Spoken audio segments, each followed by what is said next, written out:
Hai sobat saya semuanya, saya Dr. Tirta Wijaya. Di channel ini kita akan bahas berbagai masalah seputar kesehatan, dan pada kesempatan kali ini kita akan membahas mengenai pemberian obat pada anak-anak.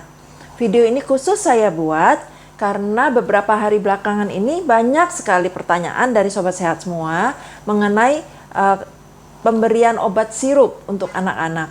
Memang ada kasus di mana beberapa anak meninggal akibat pemberian obat yang mengandung zat-zat yang tidak aman sehingga terjadi kegagalan ginjal akut pada anak-anak ini. Zat-zat yang tidak aman ini udah diperiksa sama Badan POM, yaitu yang berupa sorbitol, gliserol, propilen glikol, sama polyethylene glikol. Zat-zat ini ditambahkan ke obat-obatan sirup sebagai pemanis, sebagai pengental, sebagai pencampur, maksudnya supaya obatnya itu zat aktifnya itu nggak mengendap gitu ya, jadi tercampur rata di seluruh sirupnya. Jadi intinya sebagai zat-zat tambahan lah. Jadi zat-zat yang berbahaya ini bukan obatnya, tapi zat-zat tambahan, aditifnya. Oke, untuk obatnya sendiri nggak bermasalah ya. Jadi karena bentuk sediaannya sirup, memang ada hal-hal yang harus ditambahkan. Misalnya kayak pemanis. Obat sirup itu kan biasanya untuk anak-anak ya. Jadi dikasih pemanis supaya anak-anak mau minum gitu kan. Dipilihkan pemanis yang bisa awet karena ya adalah supaya obatnya nggak cepat rusak gitu ya. Terus ada juga pengental. Oke. Tapi karena nggak aman, makanya untuk beberapa hari belakangan ini pemberian obat dalam bentuk sirup untuk anak-anak memang dihentikan sambil menunggu pengumuman dari Badan POM, obat apa aja yang aman. Nah, saya udah dapat listnya, nanti bisa dilihat di sini ya, akan saya tampilkan satu persatu. Oke.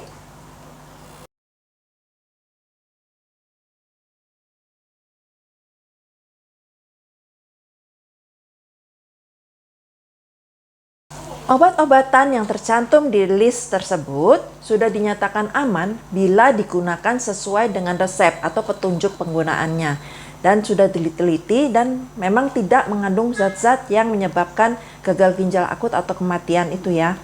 Jadi kalau misalnya sobat sehat berobat atau membawa anaknya berobat terus diresepin sama dokternya obat-obatan yang ada di list itu, jangan khawatir ya, jangan was-was karena memang sudah dinyatakan aman kok.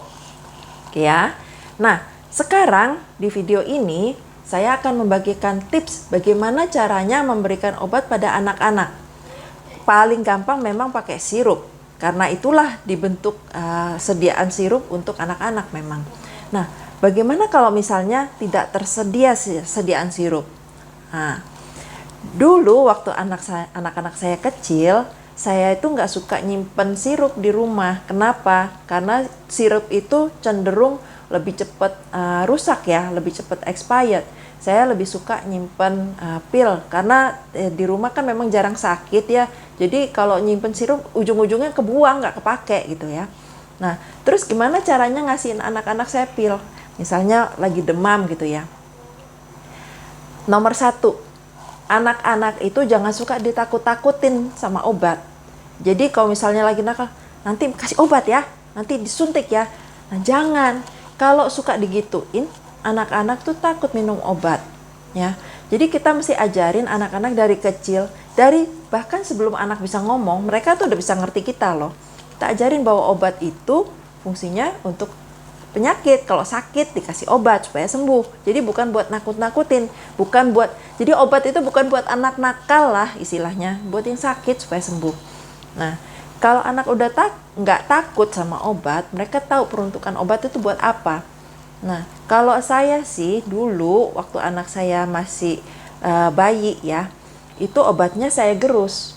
Memang ini nggak disarankan karena takut dosisnya nggak tepat. Nah, supaya dosisnya tepat gimana? Gerusnya harus benar, potong obatnya harus benar. Misalnya kalau obat paracetamol itu kan kita tahu 1 butir 500 mg. Nah, kita lihat butuhnya berapa miligram untuk anak. Misalnya butuh 1/4, misalnya butuh 100 atau 150. kira-kira seperempat gitu ya. Potong seperempat.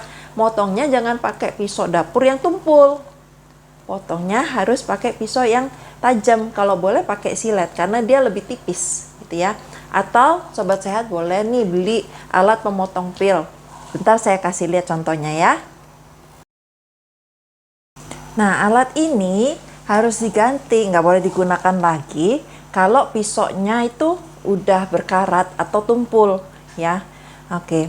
Nah, setelah kita potong, kita hancurkan dengan sendok, biasanya saya pakai ya. Jadi dua sendok, 1 sendok, terus ditaruh obatnya, sendok lagi dihancurkan. Nah, biasanya itu yang kita suka lupa, di sendok yang dibuat ngancurin itu suka nempel tuh obatnya. Jadi itu kita harus bersihin semua ya. Nah, kalau untuk anak saya dulu sih, saya cocolin aja pakai pisang. Kalau anaknya udah bisa makan pisang ya, pisang. Atau pakai es krim ditaburin. Kenapa saya nggak campurin susu? Karena takutnya bersisa itu obatnya.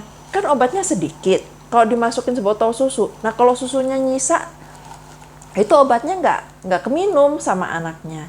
Jadi yang kita harus pastikan semua obat bubuk itu terminum sama anak. Kalau anaknya sudah usia di atas 1 tahun, boleh tuh dicampurin pakai madu. Jadi fungsinya madu itu sama seperti sirup ya, untuk pengentalnya gitu. Dan pastikan semuanya ke minum. Jadi diaduk-aduk sama madu, dikasihkan ke anaknya. Atau kalau anaknya masih kecil sekali, yang gampang ya, itu setelah kita tumbuk, setelah kita hancurkan obatnya, masukin aja ke mulutnya. Paling anaknya gitu-gitu doang, gitu ya. Masukin ke mulutnya, terus kasih minum, kasih air, beres. Nah, kalau anaknya nggak rewel, kebetulan kan anak saya ada yang rewel, ada yang enggak. Nah, kalau anak yang nggak rewel, udah habis dipotong langsung aja kasih anaknya. Nanti anaknya gigit-gigit, isep-isep, kasih air, selesai. Nah, yang penting itu tadi yang pertama, anak jangan suka ditakut-takutin dengan obat, gitu ya.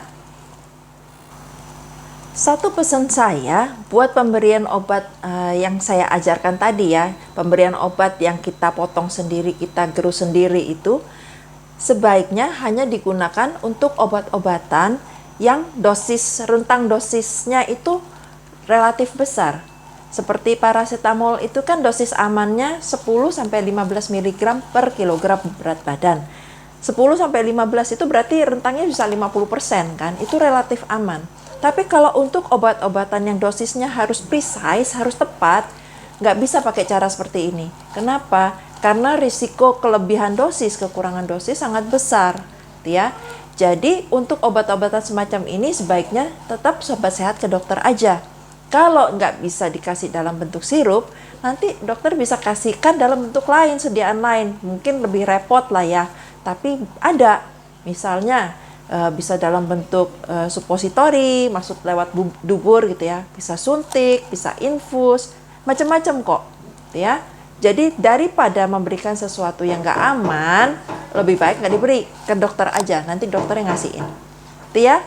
Semoga apa yang saya sharingkan hari ini bermanfaat. Salam sehat selalu.